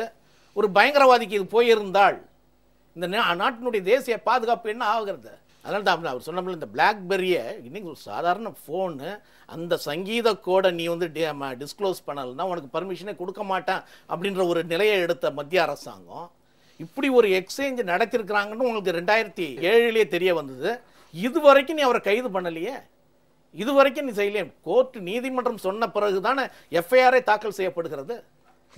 யாரெல்லாம் இன்னும் யாரெல்லாம் அதில் இன்வால்வ் ஆகியிருக்காங்க. அது மட்டுமல்ல, நீங்கள் இந்த ரஸ்தோகி சொல்கிறீங்கல்ல, ஸோ அதனால் அவரை நம்ம நிச்சயமாக கேட்கணும். என்னென்னா, இந்த அரசாங்கம் நிச்சயமாக ஒரு தேசிய பாதுகாப்புக்கு இவ்வளோ பெரிய தவறு நடந்திருக்கிறது. இவர் ரஸ்தோகி வந்து எல்லாத்தையும் சொல்லிட்டு அவருடைய ஜட்ஜ்மெண்ட்டையும் சொல்கிறாரு. ஜஸ்டிஸ் ராமசுப்ரமணியன் கொடுத்த ஜட்ஜ்மெண்ட்டையும் அதில் கோட் பண்ணுறாரு. அதை சொல்லிட்டு இவங்க ப்ரொவிஷனல் லைசன்ஸை வச்சுக்கிட்டு எப்படி இதை நடத்தினார்கள் என்று அவர் கேட்ட கேள்வியும் அதை சொல்கிறாரு. எல்லாத்தையும் சொல்லிட்டு ஒரு கடைசியில் இது ஒரு இன்னும் பொருளாதார குற்றம். அதனால தான் இன்றைக்கி சிபிஐ இன்னைக்கு நீதிமன்றத்தில் ஒரு மனுவை தாக்கல் செய்திருக்கார். Custodial interrogation of this particular individual is very essential. He has given a evasive reply. ஒவ்வொரு கேள்விக்கும் வேண்டுமென்றே மாறி மாறி பதிலை சொல்லிக் கொண்டிருக்கிறார். இவர் சிபிஐக்கு கோஆபரேட் பண்ணலை, அவரை உடனடியாக கைது செய்ய வேண்டும், எனவே அந்த இன்ட்ரீம் பெயிலை கேன்சல் செய்யணும் அப்படின்னு இன்றைக்கு மனு தாக்கல் செய்திருக்கிறார். சார், இப்போ செவ்வாய்க்கிழமை வருது. இப்போ ராகவன், நீங்கள் ஒரு அட்வொகேட்டும் கூட, ஒரு அரசாங்க வழக்கறிஞர், இவர் இந்த மாதிரி தப்பு பண்ணியிருக்காருன்னு முதல் பேரால சொல்லிட்டு கடைசி பேரால இது இப்படி பண்ண வேண்டாம்னு அவங்களுக்கு ஆதரவாய் சொல்லும்பொழுது இந்த தீர்ப்பை வழங்குகிற மத்திய அரசு அதே சமயம் அந்த அட்டார்னி ஜெனரலை கண்டித்திருக்கணும் அல்லது நடவடிக்கை எடுத்திருக்கணுமா வேண்டாமா? நான் மாறுபடுறேன் அந்த விஷயத்துல. ஏன்னா குருமூர்த்தி அந்த கேள்விதான் கேட்டிருக்காரு. இதுல விசில் ப்ளோயர் யாருன்னா மிஸ்டர் குருமூர்த்தி தான். அவர் தான் எக்ஸ்போஸ் பண்ணார். அவர் தான் மறுபடியும் எங்கெல்லாம் இந்த ஏஜி தவற விட்டுருக்காரு, ஜஸ்டிஸ் ராமசுப்ரமணியம் ஜட்ஜ்மெண்ட்டை முக்கியமான பாட்டெல்லாம் எப்படி சௌரியமாக இதெல்லாம் மறந்துட்டு இந்த தீர்ப்பை கொடுத்துருக்கிறேன்னு சொல்லும்போதே இந்த அட்டார்னி ஜெனரல் இந்த அரசுக்கு விசுவாசமாக இல்லை என்பதை தானே தோல் உரிச்சு காட்டியிருக்காரா இல்லையா? திரு குருமூர்த்தி அவர்களுடைய அந்த ஆர்டிக்கல்லாம் நானும் படித்தேன், நான் இல்லைன்னு சொல்லலை. ஆனால் அதே நேரத்தில் ஒரு வந்து அரசாங்கத்தினுடைய வழக்கறிஞர்கள் கொடுக்குற இது வந்து ஜஸ்ட் அட்வைசரி நேச்சர். அது அதனால அஃப்கோர்ஸ் அட்டார்னி ஜெனரல் எல்லாத்தையும் பார்த்துருக்க வேண்டுங்கிறதுல மாற்று கருத்து கிடையாது. இதில் அரசாங்கம் வந்து உடனே அவர் நடவடிக்கை எடுத்து தூக்கி போடணும் அப்படிங்கிறதுலாம் கிடையாது. அரசாங்கத்துக்கு விருப்பமானதான் ஒரு அட்டார்னி ஜெனரல் சொல்லணும்னு ஒன்றும் இல்லை. அவருடைய கருத்து அவர் சொல்றாரு. வேணுகோபால் விஷயத்துல swift action was taken by the government. That's okay. அதான் சொல்றேன். அதாவது கே வேணுகோபால உடனடியாக, அதுவும் சுப்ரீம் கோர்ட் சீஃப் ஜஸ்டிஸ் தத்துவே சொல்றாரு, ஐ அம் பெயின்ட், எனக்கு ரொம்ப வருத்தமா இருக்குதுன்னு சொல்லிட்டு எங்க வந்து கவர்மெண்ட் கவுன்சில்ஸோட இதுல நீதிமன்றத்துல வந்து அரசாங்கத்தினுடைய நிலைப்பாடை சொல்லாமல் வேறு சொல்லும் பொழுது அந்த இடத்துல நீங்க சொன்னது அந்த அரசாங்கத்தினுடைய வழக்கறிஞர் நீக்கப்பட வேண்டும். ஏன்னா is the council for government. உங்க கிளைண்ட் வந்து அரசாங்கம், அங்க கிளைண்டோட வாதங்களை தான் அங்க வைக்கணும் நீதிமன்றத்துல. பட் கிளைண்ட் வந்து ஒரு விஷயத்தை பத்தி கேட்கும் பொழுது, தன்னுடைய அபிப்பிராயத்தை சொல்லும் பொழுது அது வந்து கிளைண்ட்டுக்கு எதிரானதுன்னு பேச முடியாது. இந்த பொறுத்த வரைக்கும் கொஞ்சம் இன்னும் கூட பார்த்துருக்கலாம்னு நானும் ஏத்துக்கிறேன். திரு குருமூர்த்தி அவர்கள் சொன்ன அத்தனை விஷயங்களுமே கூட கன்சிடர் பண்ணியிருக்கணுங்கிறது ஏற்றுக்கொள்கின்றேன். அதனால இது இந்த மாதிரி டிராஸ்டிக்கா எடுக்கணுமா அப்படின்னு சொன்னா I have my difference on that. Sir, இப்போ இது டோட்டலாக டிஃப்ரெண்ட் ஷேப் எடுக்குது. இப்போ ரீசெண்டாக நீங்கள் இப்போவுமே பார்த்தீங்கன்னா திமுக வந்து தன் பவரை வந்து அந்த கட்சி அரசியல் பவரை வைத்துக்கொண்டு என்னவெல்லாம் செய்யலாம் என்பதற்கு திராவிட முன்னேற்ற கழகம் நல்ல உதாரணம். இப்போ நெக்ஸ்ட் ஸ்டெப் ஆஃப் த்ரெட்டனிங் இந்த அத்தாரிட்டிஸ் மாதிரி போயிட்டாங்களா இல்லையா? அதாவதுங்க, இப்போ வந்து அவங்க இந்த ஊடகம் மற்ற தொழில்துறையாலெல்லாம் தூண்டி விட்டு இது கருத்து சுதந்திரம், அதை பறிக்கிறாங்க, குரல் விலையை நெரிக்கிறாங்க, தொழில் கெட்டு போச்சு இப்படின்னு தான் பேசுவாங்க. ஆனால் உறுதியான நடவடிக்கை எடுத்தால் அதுக்கப்புறம் அவங்க அடங்கி தான் போவாங்க. இன்னைக்கு மத்திய அரசாங்கம் வந்துங்க இவங்க பிளாக்மெயில் பண்ண முடியுமான்னு ட்ரை பண்ணுவாங்க. நான் பார்க்கறது அப்படிதான். அதாவது வழக்கம் போல் இவங்க வந்து ஒரு பிளாக்மெயிலிங் டாக்டிக்ஸ் தான் இதெல்லாம். இது ரொம்ப நாளைக்கு வந்துட்டு எல்லா அரசாங்கத்துக்கிட்டையும் எடுபடாது. இப்போ வந்து அவங்க துரதிருஷ்டமான நிலையே என்னென்னா, மத்தியில் ஆட்சியில் பங்கு இல்லை, மாநிலத்தில் ஒன்றும் இல்லை, எதுலேயுமே இல்லாமல் இருக்காங்க. ரெண்டாவது அவங்களுடைய அரசியல் என்பது இன்றைக்கி வந்து ரொம்ப கஷ்டமான சூழலில் இருக்குது. ஆகவே அவங்கள வந்து மத்திய அரசாங்கம் அரசியல் ஆதாயத்துக்காக அவங்க சொல்கிறதை கேட்கலாம் அப்படின்ற மாதிரி ஒரு சூழ்நிலை இன்றைக்கி இல்லை அவங்களுக்கு. It is not favourable situation for both DMK and Maran brother. இல்லை, இப்போது பண்பலை ஒளிபரப்பு கூட அந்த பாதுகாப்பு சார்ந்த வழங்கலைன்னா that is a threat to Sun TV. அந்த பயம் அவர்களுக்கு வந்ததாக நீங்கள் பார்க்குறீங்களா? அதுதான் உண்மை. என்னென்னா அவங்களுக்கு எஃப்எம்முதை விட விரைவில் சன் டிவி சேனல்கள் குழுமம் மொத்தமுமே க்ளோஸ் ஆகிடும் அப்படி என்பது ஏறக்குறைய அவர்களுக்கு தெரிந்து விட்டது. ஏன்னா அதற்கும் நிச்சயமாக பாதுகாப்பு அனுமதி வழங்க மாட்டாங்க. என்ன காரணம் அப்படின்னா, உங்கள் பொருளாதார ரீதியாகவும் மணி லாண்டரிங் ஆக்ட் அவங்க மேலே போட்டிருக்கு. தென் மேக்சிஸ் நிறுவனத்தில் அவங்களோட சேர்ந்து 745 கோடி ரூபாய் ஊழல் செய்திருக்கிறார்கள் என்பது தெரிகிறது. அர்ஷத் மேத்தா போல ஷேர் மார்க்கெட்டை இன்ஃப்ளேட் பண்ணியிருக்கிறாங்க அப்படின்றதும் தெரிய வந்திருக்கிறது.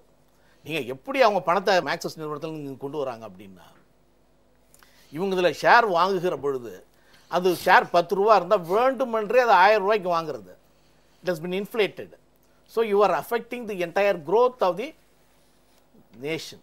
நீ இந்த ஷேர் மார்க்கெட்டினுடைய பொருளாதாரத்தையே பாதிக்கிற அளவுக்கு இப்போ அர்ஷத் மேத்தா அதானே பண்ணார். அவர் பாதுகாப்பு சட்டத்தில் நீங்கள் உடனே கைது செய்து உள்ளார வச்சாங்களா? அதை போல் வைக்கப்பட வேண்டியவர்கள் தான் இவர்கள். ஸோ அதனால் அடுத்தது நிச்சயமாக சன் டிவி க்ளோஸ் பண்ணிடுவாங்க, மூடப்படும். இந்த மணி லாண்டரிங் என்ற ஒரு முக்கியமான விஷயத்தை பார்க்கும்போது நமக்கு இன்னொரு விஷயமும் இப்போ அதிர்ச்சி தரும் தகவல் என்னென்னா, எல்லாமே அந்த திராவிட முன்னேற்ற கழகம் அந்த அவங்கள ஒட்டியே வருகிறது. 2G ஸ்பெக்ட்ரத்தில் கிடைத்த பணத்தில் ராஜா வந்து 10,000 கோடி ரூபாயை சென்னையிலிருந்து வேறு நாட்டிற்கு கொண்டு போவதாக, சுவிட்சர்லாந்து கொண்டு போவதாக அமலாக்கத்துறை இப்போ ஒரு திடுக்கிடும் தகவலை சொல்லியிருக்கீங்களே, இது எவ்வளவு தூரத்துக்கு வெளியே வரும் என்று ரா கொடுத்துருக்கிறது, ரிசர்ச் அண்ட் அனாலிசிஸ் கொடுத்துருக்கிற ஸ்டேட்மெண்ட் இது சார். நிச்சயமா சார், இந்த விஷயங்கள் வெளி வர வேண்டும். நான் இன்னொன்று சொல்ல முடியும், கண்டிப்பாக வெளி வரும். மத்திய அரசாங்கம் காங்கிரஸ் அரசாங்கம் அல்ல காம்ப்ரமைஸ் ஆகிறதுக்கு. இப்போ இவங்களுக்கு பெரிய இன்னொரு விஷயத்தை நான் சொல்ல வரேன். திரு மதிவாணன் அவர்கள் சொல்லும் பொழுது திராவிட முன்னேற்ற கழகத்துக்கு சென்ட்ரலில் இல்லை, ஸ்டேட்டில் இல்லை, அதனால் என்ன செய்யறதுன்னு தெரியல. இந்த மத்திய அரசாங்கத்தில் இவங்களுக்கு ஒரு இன்னொரு பிரச்சனை இருக்கிறது. மோடியோட ட்ராக் ரெக்கார்டை பார்த்தீங்கன்னா யூ கேனாட் ரீச் ஹிம். அந்த வாய்ப்பே அவர் கொடுக்க மாட்டார். இந்த மாதிரி மோடி வந்து இந்த விஷயத்தை ஏற்றுக்கொள்ளவே மாட்டார். அதனால் அப்படிப்பட்ட ஒரு அரசாங்கம் தான் மத்தியில் நடந்து கொண்டிருக்கிறது. சட்டம் நிச்சயமாக தன் கடமையை செய்யும், இந்த விஷயத்திலையும் செய்யுங்கிற பரிபூர்ண நம்பிக்கை எனக்கு இருக்கு. ஸோ அதுக்கு அவர்கள் பதில் சொல்ல வேண்டியவர்கள் தான் அவங்க. நீங்கள் ப்ரெஷர் பண்ணலாம். அஃப்கோர்ஸ் இன்னைக்கு 4 கட்சி தலைவர்களை வச்சு ப்ரெஷர் பண்ணுறாங்க. திரு மதிவாணன் சொல்லும் போல கார்பரேட் லாபி பண்ணுவாங்க, அவங்களுடைய அதிகாரிகளை வச்சு பண்ணுவாங்க. இத்தனை ஆண்டு காலமாக பல பேரை வச்சிருப்பாங்கல்ல கையில், ஒவ்வொருத்தரா ஒவ்வொரு நாள் ஒவ்வொருத்தரா விட்டு ஸ்டேட்மெண்ட் கொடுக்க வைப்பாங்க. எதுவாக இருக்கட்டும், உண்மை தான். நீங்க money laundering case, Aircel Maxis case எல்லாம் கூட நாங்க பண்ணலன்னு நீதிமன்றத்தில் நிரூபிக்கணும், அந்த விஷயங்கள் இருக்கு. இது பச்சை தேச துரோகம் இது நடந்தது. டெலிஃபோன் எக்ஸ்சேஞ்சுங்கிறது தேச துரோகம். பின்னாடி விசாரிக்கணும். இப்போ நமக்கு தெரிஞ்சது பர்மிஷன் இல்லாம ஒரு டெலிஃபோன் எக்ஸ்சேஞ்சு 700 இணைப்புகளோட இயங்கினதுன்னு தான் தெரியும். அது அந்த கடந்த இந்த ஆண்டுகள் கடந்த 2007 இருந்தா அத்தனை ஆண்டுகள் என்ன அதுல டிரான்ஸ்ஃபார்ம் ஆயிருக்கு, என்னென்ன கம்யூனிகேட் ஆயிருக்கு, யார் யாருக்கெல்லாம் பேசியிருக்காங்கன்னு எடுக்கணும் தனியா. அது எடுக்கும்போது தெரியும் என்னெல்லாம் நடந்திருக்குன்னு சொல்லிட்டு. சரி, நமக்கு அங்க இயங்கியதுங்கிறதா மாத்திரம் எதற்காக இயங்கியது, அது எப்படியெல்லாம் பயன்படுத்தப்பட்டது, சன் டிவிக்குடைய அந்த இதுக்கு மாத்திரம் டெலிகாஸ்ட் பண்றது மாத்திரம் பயன்படுத்தப்பட்டதா, வேற ஏதாவது காரணங்களுக்காக பயன்படுத்தப்பட்டதா, யாரெல்லாம் பேசி இருக்கிறார்கள், அதெல்லாம் அரசாங்கம் எடுக்கும் பொழுது தெரியும். சார் அதுக்கான ஒரு 2 விஷயம் கேட்கணும். இப்போ பிஎஸ்என்எல் இருந்ததுனால அவங்க யார் யார்ட்டெல்லாம் பேசுனாங்கன்ற எடுக்கிறதுக்கான தொழில்நுட்ப சாத்தியக்கூறுகள் இருக்கா? கண்டிப்பா இருக்கு. இருக்கு. அதெல்லாம் அதாவது if there is a will there is a way. நான் திரும்ப திரும்ப சொன்னேன், இப்பவும் சொல்கிறேன். அதாவது வந்து மௌன சாட்சியாக போட் கிளப் ரெசிடென்ஸ்லேருந்து அறிவாலயத்துக்கு அந்த 5 கிலோமீட்டருக்கு ஆப்டிக் ஃபைபர் கேபிள் இரவோடு இரவாக போட்டாங்க இல்லையா, without having any permission from any authority. ரோடை வெட்டினோனாலே பர்மிஷன் வாங்கணும். It is not a small thing. அவர் சார் சொன்ன மாதிரி ரோடை வெட்டி கேபிளை போடுறாங்கன்னா nobody is allowed without any permission அந்த ஃபீஸ். இவங்க எதுவும் செய்யாமல் அந்த கேபிள் போட்டாங்க இல்லையா. 2004 2007 வேலை செஞ்சால் அதுக்கப்புறம் வந்தால் சைலண்ட்டாக ஆயிட்டாங்க.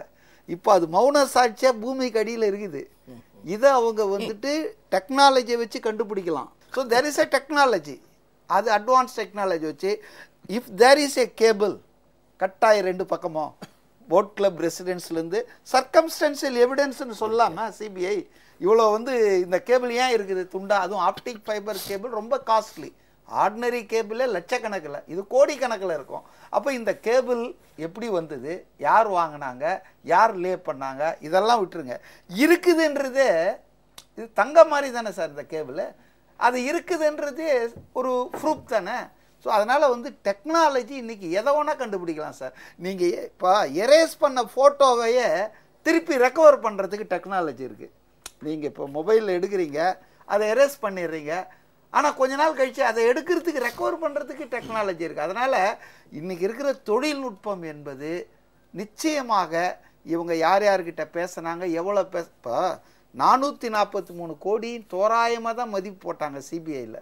எப்படி மதிப்பு போட்டாங்க, ஒரு சர்க்கியூட்டில் இவ்வளோ கால் போயிருக்கு, இவ்வளோ டிராஃபிக் போயிருக்கு, அப்போ நான் 323 தான் போட்டாங்க. இப்போ இதெல்லாம் பார்த்தா 740ன்னா டபுள் ஆக்கி வேணும். நான் சொன்ன மாதிரி இந்த 5 ஸ்டேட்டு 5 ரூபா சாப்பிட்றோம் 50 ரூபா பக்கத்தில் இருந்தால் விட்டு போயிடுவானா. நான் அடிக்கடி சொல்கிறது, இன்றைக்கி வந்து டெலிகம்யூனிகேஷனுடைய மத்திய அமைச்சர், மாநில அமைச்சரில் Dayanidhi Maran, he was a minister for the whole of the country.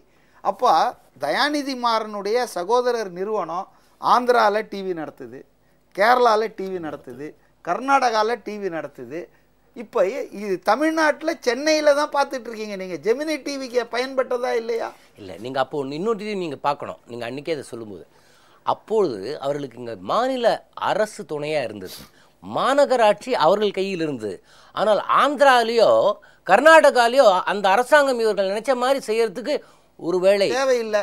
அரசாங்க உதவி, மாநில அரசு உதவி இல்லாமலே டெலிபோன் எக்ஸ்சேஞ்ச பிஎஸ்என்எல் அதிகாரிகள் பண்ணலாம்ல. பிஎஸ்என்எல் அதிகாரிகள் இவருக்கு உடந்தையா தானே இருப்பான் எல்லா இடத்துலயும். கர்நாடகாவுடைய பெங்களூர்ல போயிட்டு கனெக்ஷன் வாங்குறாங்க, அதுல ஒரு 500 சர்க்கியூட்டை பில்டப் பண்றாங்க. இங்க எல்லாம் இருந்ததால கேபிள் போட்டாங்க, இல்லைன்னா ஒயர்லெஸ்ல கொண்டு போறாங்க. ஒயர்லெஸ்ல கொண்டு போறாங்க. இன்னைக்கு வந்துங்க ஒயர்லெஸ்ல கொண்டு போகலாம் எல்லாத்தையும். இப்போ இன்டர்நெட்டே வைஃபை வந்தாச்சு, கொண்டு போறாங்க. C because he was in charge of BSNL, totally misused his authority as telecom minister. அப்போ எல்லாத்தையும் கண்டுபிடிக்க முடியும். ஆனால் என்னன்னா 2004லேருந்து 2007 நடந்த இந்த குற்றத்தை 2015 குற்றப்பத்திரிகை போடல சிபிஐ. யார் இதுக்கு காரணம்? இதுக்கு காரணம் வந்துங்க சிபிஐ மட்டும் இல்லை, காங்கிரஸ் ஆட்சியாளர்கள் இவங்க கூட்டணி தர்மம்னு பார்த்துட்டு இதெல்லாம் இழுத்து இன்னி வரைக்கும் சார் சொன்ன மாதிரி he should have been arrested long back. அது ஏன் நடக்கல? அப்போ சட்டம் தன் கடமையை செய்யணும், ஆனால் சில புள்ளிகள் கிட்ட மட்டும் அது அப்படி வளைஞ்சு போயிடுமா? சார் ராஜா விஷயம் பார்த்தீங்கன்னா சுவிட்சர்லாண்டுன்னு சொல்லிட்டு அப்புறம் பார்த்தா அது ஹாங்காங்கும் போய் அப்புறம் சூரத்தில் இருக்கிற ஒரு வைர வியாபாரி மூலமாக அது வந்திருக்குன்ட்டு ஒரு பெரிய பூதம் கிளம்பியிருக்கே. இதை எப்படி பார்க்குறீங்க? இல்லை, அதாவது சார் சாதிக் பாட்ஷா இறந்துட்டாரு. இன்னும் எத்தனை பேர் வந்துட்டு விஷயம் தெரிஞ்சவங்க இருக்காங்கன்னு எனக்கு தெரியாது. ஆனால் இந்த பணம் எல்லாமே கருப்பு பணம் தானே இது. இப்போ நீங்கள் 5 லட்சம் ரூபாய் பேங்க்கில் நீங்கள் யாருக்காவது அனுப்பிச்சாலே 490 தான் அனுப்புகிறாங்க. ஏன்னா இன்றைக்கி அவ்வளோ டைட்டன் பண்ணிட்டாங்க. 5 லட்சம் ரூபாய் அனுப்பிச்சா ரிசர்வ் பேங்க்குக்கு பேர் போயிடுமா. இன்றைக்கி அந்த அளவுக்கு ஒரு எக்கனாமிக் அஃபென்ஸை ஒரு சீரியஸாக எடுத்திருக்காங்க. அப்போ இவங்களுக்கெல்லாம் வந்து இந்த பணம்லாம் எங்கேயாவது போய் எப்படியாவது வரணும் இல்லை. இப்போ இந்த ஹவாலாவில் போகலாம், இது வந்து வேற ஆளுக்கு போகலாம், தீவிரவாதி கைக்கு போகலாம், சொத்தா போகலாம். இல்லை இதில் இப்போ ஐவிக்கு சொல்லுங்க, இவர்கள் இத்தனை வருடங்களாக வைத்திருக்கிறார்களே, இவர்கள் இந்த நாட்டுக்கு எதிராக என்ன செய்தார்கள்னு. சன் டிவி வந்து அவ்வளோ ஒரு பொறுப்பான ஜேர்னலிசம் பண்ணுறாங்க. அதுக்கு ஈவிகே சொல்லுங்கன்னு ஆச்சரியன்னா, இவங்க ஈவிகே இளங்கோவனும் சரி வைகோவும் சரி கொஞ்சம் அப்படி வரலாற்றை திருப்பி பார்க்கணும். சினிமா துறையில் தயாரிப்பாளர்களை கூப்பிட்டு கேட்டால் அவர்களே எல்லா விவரத்தையும் சொல்லிடுவாங்க. சன் டிவியால் எவ்வளவு பேர் தங்களுடைய குடும்பத்தை இழந்திருக்கிறார்கள், நடுரோட்டுக்கு வந்திருக்கிறார்கள், எப்படியெல்லாம் அவர்கள் கொடுமைப்படுத்தப்பட்டார்கள். இந்த ஒண்ணுல இந்த கேரியர் ஃபீஸ்னு ஒன்று வாங்குவாங்க. ஒரு சேனல் ஒருத்தர் புதுசாக வாங்கியிருந்தாருன்னா அது அவங்க அந்த கேபிள் மூலமா சுமங்கலி கேபிள்ஸ் இல்லை அப்படின்னு கொடுக்கறதுக்கு கேரியர் ஃபீஸ்ன்னு சன் டிவிக்கு கொடுத்தாகணும்.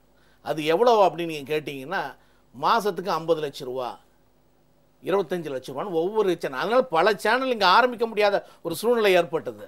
அது மேலேயே போச்சு சார். ஜி தமிழ் வந்தப்போ கோடிகளில் போச்சு. அது அதே போல் பல நியூஸ் சேனல் ஆரம்பிக்க கூடாது என்று உங்களுக்கு தடை விதித்தவர்கள். நீங்கள் சொல்கிறாங்களே, நீங்கள் எங்களுடைய பேச்சு சுதந்திரம் போயிடுச்சு, பத்திரிகை சுதந்திரம் போயிடுச்சுன்னு. அன்றைக்கு சேனலே ஆரம்பிக்கக்கூடாது தடுக்கப்பட்டார்கள். அன்றைக்கெல்லாம் நீங்கள் என்ன பண்ணாங்க? இவர்களுக்கு தெரிந்து கொண்டே இன்றைக்கு அரசியல் லாபத்துக்காக இன்றைக்கு பொய்யாக ஒரு அறிக்கையை விட்டு கொண்டு இருக்கிறார்கள். கேபிளை நீங்கள் எடுத்துக்கிட்டீங்கன்னா அரசுடைமை ஆக்கணும் அப்படின்னு சொன்ன உடனே கருணாநிதி என்ன செஞ்சார்? உடனே ஓடினார் கவர்னருடைய மாளிகைக்கு, பர்னாலாட். ஆமாம், ஓடி போய் அதை தடை செய்ய வேண்டும், அதை நிறுத்தணும், அதனால எங்களுடைய வியாபாரம் பாதிக்கப்படும் அப்படின்னு சொல்லிட்டு போயிட்டு வந்தவர். அந்த கேள்வியை பிறகு அவரோட ஒரு ப்ரெஸ் கான்ஃபரன்ஸில் கேட்குறாங்க. அதுவும் அடக்கம் செய்யப்பட்டு விட்டது அப்படின்னு சொல்றாரு. வெட்கம் இல்லாம அடக்கமாக செயல்படும் வெட்கம் இல்லாம சொல்றாரு. அப்ப இவரே இந்த நாட்டினுடைய மக்களுக்கும் அவருடைய நன்மைகளுக்கும் எதிரானவராக இருக்கும் பொழுது அவருடைய பேரன்கள் எப்படி இருப்பாங்க? இல்லை, இப்போது இதில் முக்கியமாக நம்ம தெரிஞ்சுக்க வேண்டிய இந்த தயாநிதி மாறன் விவகாரம், அடுத்து ராஜா விவகாரம், இவை எல்லாம் திமுகவின் எதிர்காலத்தையும் வருங்கால அரசியலையும் தேர்தலையும் எப்படி பார்க்குறீங்க? இல்லை, மக்கள் தெளிவாக இருக்காங்க. அது நம்மளுடைய ஆர்கே நகர் தேர்தலிலே தெளிவாகிவிட்டது. நீங்கள் அது மட்டும் இல்லை, இன்னைக்கு மக்கள் மிக தெளிவாக இருக்காங்க. அதாவது திமுகவினுடைய எதிர்காலம் முடிந்து போய்விட்டது. இனிமேல் அவங்களுக்கு செய்ய வேண்டியதெல்லாம் இந்த வழக்கிலிருந்து தப்பிக்கிறதுக்கு எப்படி அப்படின்றதுக்காக தான் அவங்க கட்சியை நடத்திட்டு இருக்காங்க. ஆட்சி எப்படி இனிமேல் அவர்கள் கனவுலையும் பிடிக்க முடியாது. அந்த நிலைமையெல்லாம் மாறிடுச்சு. இன்னைக்கு அவர்கள் மேல் தொடுக்கப்பட்டிருக்கிற வழக்குகள் இருக்க, அதில் உள்ளார போகாமல் இருக்கிறதுக்கு என்ன பண்ணலான்றதான் இன்னைக்கு கட்சியை நடத்திக்கொண்டு. சார், நெக்ஸ்ட் 2016 இது எப்படி ரிஃப்ளெக்ட் ஆகும்னு நினைக்கிறேன்? நிச்சயமாக ரிஃப்ளெக்ட் ஆகும். எப்படி 2014 பார்லிமெண்ட் எலெக்ஷன் ரிஃப்ளெக்ட் ஆச்சு, 2001 சட்டமன்ற தேர்தலையும் கூட அது ரிஃப்ளெக்ட் ஆச்சு. 2014 எந்த அளவுக்கு ரிஃப்ளெக்ட் ஆச்சு? நாடு முழுக்க ரிஃப்ளெக்ட் ஆச்சு. இதெல்லாம் ஏதோ ஒரு திராவிட முன்னேற்ற கழகம் இல்லை, காங்கிரஸும் இழுத்து கீழே தளிச்சு. அதனால இந்த நிலைமை இன்னும் அதிகமாக தகவல்கள் நமக்கு வருகிறது. கடந்த சட்டமன்ற தேர்தல் நடக்கும்பொழுதோ பார்லிமெண்ட் தேர்தல் நடக்கும்பொழுதோ இந்த அளவுக்கு பெருசாக இது வரல. ஏதோ ஒரு கேஸ் இருந்தது, அவங்களுடைய ஆட்சி இருந்தனால பெருசாக வெளியில் வரல. இப்போ இதெல்லாம் தகவல்கள் நிறைய வெளியில் வர வர வர நிச்சயமாக இதனுடைய பாதிப்பு இருக்கும். அவர்கள் மக்களுக்கு பதில் சொல்ல வேண்டிய இடத்துல இருக்கிறார்கள். இதை வைத்துக்கொண்டு அரசியல் லாபம்லாம் தேடினா ரொம்ப கஷ்டம். அது நடக்கவே நடக்காது. நான் என்ன நினைக்கிறேன்னா, நீங்கள் இந்த கடைசியாக ஒரு கேள்வி கேட்டீங்க இல்லையா, இந்த ஊழல் இந்த விவகாரங்கள்லாம் திமுகவின் எதிர்காலத்துக்கு என்ன பண்ணும் அப்படின்றது நிச்சயமாக இது ரொம்ப மிகப்பெரிய சீரழிவை அந்த கட்சிக்கு கொண்டு வரும். ஜனங்க கிட்ட செல்வாக்கை நிச்சயமாக நிறைய குறைச்சிரும். இன்னொன்று, நான் இன்னொரு திருத்தம் சொல்ல விரும்புகிறேன். 2009 நாடாளுமன்ற தேர்தலில் நம்ம தயாநிதி மாறன் மத்திய சென்னையில் நாடாளுமன்ற திமுக வேட்பாளராக நிற்கும்போது தேர்தல் பிரச்சாரத்தில் நம்முடைய இப்போ முதல்வர் தான் அன்னைக்கு அங்கே அதை வெளியே கொண்டு வந்தாங்க. அதுக்கப்புறம் தான் மற்ற விஷயம்லாம் வந்தது தவிர ஆக்சுவலாக சொல்ல போனால் அவங்க தான் விசில் ப்ளோயர். என்னை பொறுத்த வரைக்கும் இவங்களுடைய கரங்கள், சன் டிவி, கலாநிதி மாறன் அவங்களுடைய கரங்கள் வந்து ரொம்ப நீளமானவை, அது பாதாளம் வரைக்கும் போகும். அதனால் ஏஜி கூட இப்படி தடுமாற்றத்துக்கு ஆனதுக்கு என்ன காரணம், இவங்களுடைய ப்ரெஷரா இல்லை இவங்களுடைய என்னன்றது எனக்கு தெரியல. அதனால் I still differ with AG. அதாவது இவ்வளோ பெரிய ஃப்ராடு, இவ்வளோ பெரிய இது நடந்திருக்குது, இது ஒரு எக்கனாமிக் அஃபென்ஸ் தான் அப்படின்னா யாரை ஒன்றாலும் எக்கனாமிக் அஃபென்ஸ் ஃபைன் கட்டிட்டு போடான்னு விடலாமல். இப்போ தயாநிதி மாறனே என்ன சொல்கிறார் சிபிஐ கிட்டனா, எப்போ ஏதாவது பில்லு இருந்தால் கொடுங்க நான் கட்டி போயிடுறேன். ஒரு லைன் தான் வச்சுட்டு இருந்தேன்னாரு, ஒரு லைன் தான் வச்சுட்டு இருந்தேன்றாரு. அவரே எப்படி கான்ட்ரடிக்ஷன் பண்ணுறாரு பாருங்க. ஏதாவது பில் இருந்ததுன்னா அந்த லைனை கொடுங்க, அதை கட்டிடுறேன், ஆளை விடுங்கன்றாரு. சிவில் வழக்காக நடத்த வேண்டும் அப்படின்றது அவருடைய கோரிக்கை. அப்பதானே ஒரு 30-40 வருஷம் இழுக்கலாம் சிவில் வழக்கு. இப்போ போன வாரம் கூட குருமூர்த்தி ஆர்டிக்கிளை வச்சு நீங்க சந்தேகம் கிளப்புனீங்க. இப்போ இவங்களுடைய கரங்களும் நீளமா இருக்குன்னு இப்போ நெக்ஸ்ட் ஸ்டெப் அவங்க எடுத்து பண்ணிட்டாங்க. இப்போ அந்த நீண்ட கரங்கள் மீது சங்கிலி விழுவதற்கான வாய்ப்பு இருக்கிறதா? இல்லை, அதாவது இப்போ வந்துங்க, அதாவது எல்லாமே வந்து ஃபேஸ் தான், இது ஒரு ஃபேஸு. இப்போ வந்து இதுக்குள்ளவே எவ்வளோ பிரச்சனை நடந்தது, இந்த என்டிஏ கவர்மெண்ட் இந்த முடிவு எடுக்கிறதுக்குன்னு 2-3 மாதம் எப்படியெல்லாம் கன்ஃபியூஷன் ஆச்சு, எவ்வளோ பண்ணாங்க, திருப்பி விட்டாங்கன்னு எல்லாம் நமக்கு தெரியும். இப்போ ஒரு முடிவு எடுத்தாச்சு. ஆனால் இந்த முடிவல்ல, ஏன்னா இதை எதிர்த்து நீதிமன்றங்களுக்கு போவாங்க. இப்போ ஹோம் மினிஸ்ட்ரி வந்து எடுத்திருக்கிற இந்த முடிவு நல்ல முடிவு, ஆனால் இந்த முடிவை அவங்க ஏற்றுக்க மாட்டாங்க. சும்மா இப்போ ப்ரெஷர் டாக்டிஸு இதெல்லாம் அறிக்கைகள், இது பலிக்கலைன்னா அடுத்து இது கோர்ட்டுக்கு போவாங்க. கோர்ட்டில் போய் இது எங்களுக்கு வந்து இதையே அங்கே சொல்லுவாங்க, எங்கள் கருத்து சுதந்திரம், நாங்கள் தேச துரோகம் எதுவும் பண்ணலைன்னு சொல்லுவாங்க. ஸோ இது ஒரு நீண்ட ஒரு யுத்தம் நடக்க போகுது. ஆனால் ஒன்று தெளிவாக, unless they get the security clearance from home ministry, even court கூட என்ன சொல்ல முடியாதுன்னா, சரி அவங்களுக்கு ப்ரொவிஷனலாக கொடுங்க. ஏன்னா இதில் தெளிவாக இருக்குது, அதாவது subject to the security clearance. அதனால் court cannot order home ministry to give them அப்படின்லாம் சொல்ல முடியாது. இருந்தாலும் இந்த எக்ஸசைஸ் நடத்துவாங்க, இது கண்டிப்பாக நடந்தே தரும். அடுத்தது இப்போ தயாநிதி மாறன் வந்துங்க அநேகமாக தி எண்டில் இருக்கார். அவர் வந்து அநேகமாக நெக்ஸ்ட் ஸ்டெப் இஸ் அரெஸ்ட். இதில் வந்து அவர் தப்பவே முடியாது. அவர் ஆன்டிசிபேட்டரி பெயில் எடுத்ததே பயந்து தான். பிணை எடுத்து அங்கே டெல்லிக்கு போனவன் எவனும் திரும்பி வரல, நேராக டிகாருக்கு தான் அனுப்பிச்சிருக்காங்க. ஆகவே இவர் வந்து பாஸ் எடுத்துக்கிட்டே போனார் திரும்பி வர்றதுக்கு டிக்கெட்டோட. ஆனால் அந்த ஜட்ஜி ரொம்ப தெளிவாக தான் சொன்னார், 6 வாரங்களுக்கு மட்டும்தான் இந்த பெயில், ஆன்டிசிபேட்டரி பெயில். அதுவும் நீங்கள் வந்து கோஆப்ரேட் பண்ணணும்.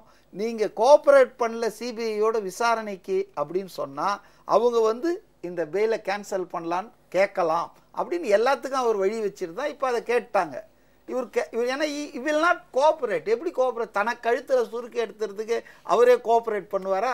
ஸோ அதனால் வந்து இந்த 2004 நடந்த இந்த மோசடி அநேகமாக 2015 ஒரு முடிவுக்கு வரும் என்று நான் உளமாற நம்புகிறேன். இது ஏதோ பத்திரிகை சுதந்திரத்தின் கழுத்தை நெரிப்பதற்காக பாஜக அரசு செய்வதாகவும், அடுத்த கட்டம் காவிகள் சேர்ந்து கொண்டு திராவிடத்தை அழிக்கிற முயற்சி என்றெல்லாம் கூட இங்கே பிரச்சாரங்கள் ஆரம்பிக்கும். ஆனாலும் இது எவ்வளோ பெரிய தேச துரோக குற்றம், ஒரு அரசியல் பின்னணியை வைத்து கொண்டு எதையும் சாதித்து விட முடியாது, இந்தியா சட்டங்கள் அதை அனுமதிக்காது போன்ற விஷயங்களை நேயர்களுக்கு சொல்வதற்காக உங்களை அழைத்தோம். உங்கள் 3 நேரத்தையும் எங்களோடு ஒதுக்கியதற்காக மிக்க நன்றி. நேயர்களே, மீண்டும் நடந்தது என்ற நிகழ்ச்சியில் நாம் சந்திப்போம்.